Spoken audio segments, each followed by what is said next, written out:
Hello guys, welcome again to my YouTube channel. My name is Anne.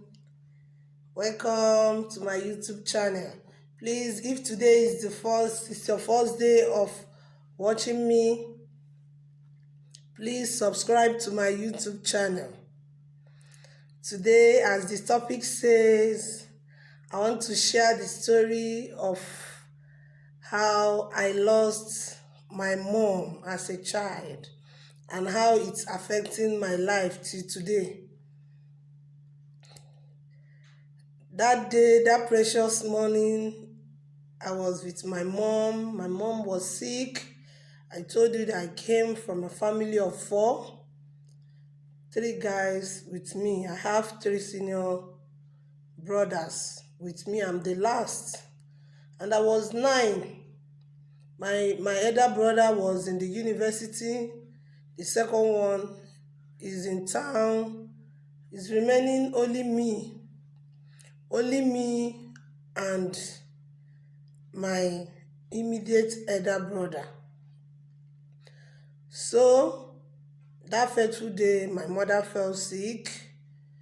She was hospitalized in the hospital. Then I went to stay with her, being the only girl, and I'm always with her. And mommy's handbag, So when I was with her in the hospital, I stayed throughout that day. She wasn't feeling too sick, but she's sick. So as she's sick and the doctors, they were attending to her, I stayed with her throughout that day. In the night, we slept. Early in the morning, I wanted to stay with her, but she insisted that I should go and prepare for school because I was in primary 5 then. So that I should go and prepare for school. I said, no, mommy, let me stay with you. I don't want to go to school. I want to stay with you. She said no, that I should go and prepare for school. Meanwhile, my dad came and brought some things for us, the things we need in the hospital. He brought some food and other provision and toiletries that we requested from him to the hospital. And he has already left with the car. So I told my mom that my dad have already left, that I don't want to go. My dad have already left, that how will I go home? She said that I should go. I should look for a bus or cab to take me home. So as a small child, I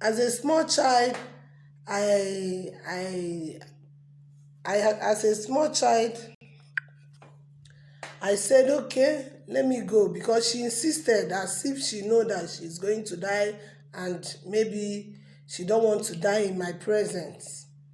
So I left and I went to school. Before I even reach home and take my beds, prepare, I went to school. I went to school late. When they asked me, I said, I'm coming from the hospital where my mother is staying, that she's sick. So they didn't punish me. They allowed me to inside school. So as I was staying in school, because I went home late, I didn't even eat. I didn't even take my breakfast. I wasn't even feeling like to eat that day. Early in the morning, as a child, I didn't eat in the morning. I was feeling unusual. When I reached school, throughout the class, I wasn't myself. I'm there, I'm not there, because all my mind is where my mother is. I want to stay with my mom. So after the school hours, I came back home, and since my mother is not at home and I can't go to the hospital because I can't go alone there now, I now went to my friend's place to stay with them and play.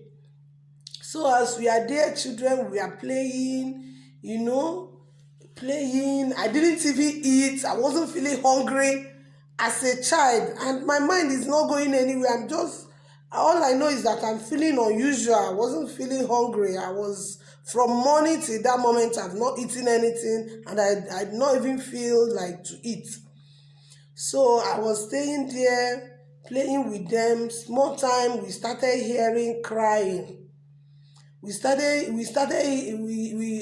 are hearing people crying, shouting, crying, shouting. So one of our friends said that, where are they crying like this? That this cry is coming towards my family house. Then one person said that no, that maybe there is somebody that is sick. I think somebody's child that is sick, maybe is there that they are crying. As a child, when the cry intensifies, so we decide to go out, to go towards my family house, to know what makes people crying and shouting, crying and shouting. Family house, we are going and running to our family house to find out where the cry is coming from.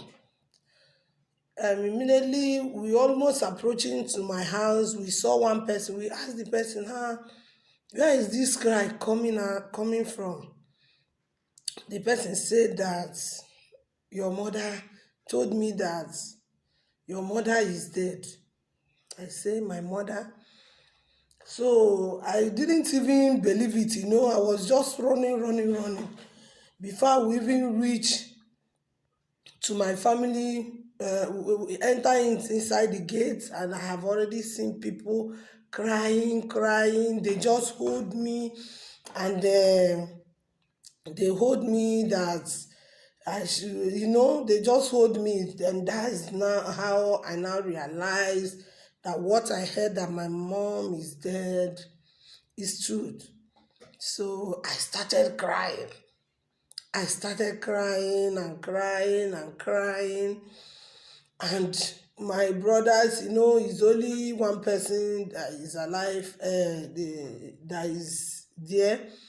Him too, he started telling me that he saw our mom when he was coming back from school, that he ran to the hospital and he saw our mom, that our mom talked to him, that he doesn't know this one. They are telling us that our mom have given up.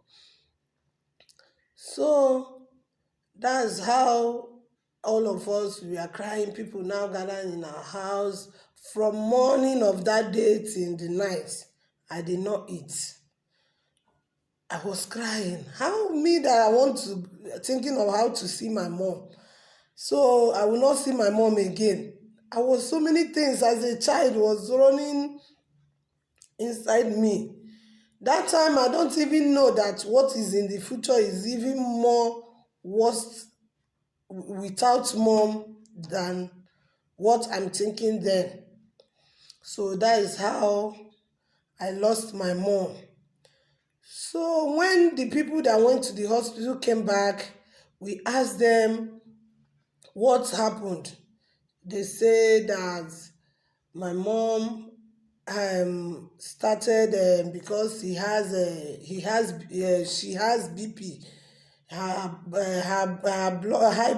blood pressure went high, and the hospital wrote to them that they should take her to another bigger hospital, to a teaching hospital, where they would take care of her. So in the process, she's even the one that stand up from the bed, wear her clothes, tie her wrapper, enter into the car. My father's driver went to carry him with my father and one other woman that is with her. They went to the hospital. They took her going to another hospital. So before they would reach to the another hospital, they reached there. The doctor came out and confirmed her dead. That is how I lost my mom as a child. And since we lost our mom as a child, and being the only girl, and I'm still young, Many people came that they want to take me with them, that so that they will take care of me, since I'm the only girl and I can't stay there like that I need home training and all that. Then my mom's sister, I followed my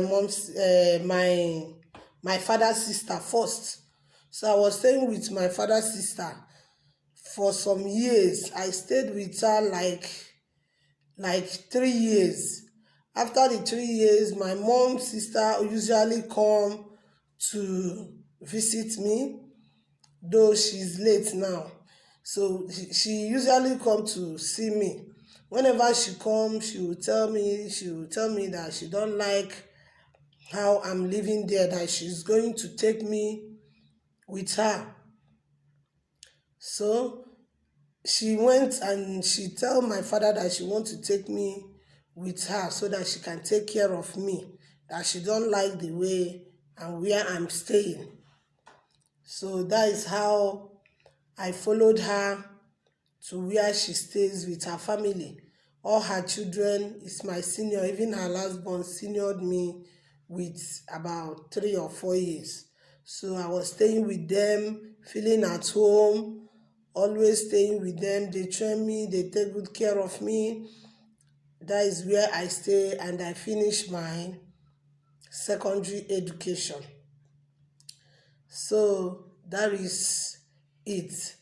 Then the death of my mom have made so I have feel the impact, the effect on me is much, because um when I'm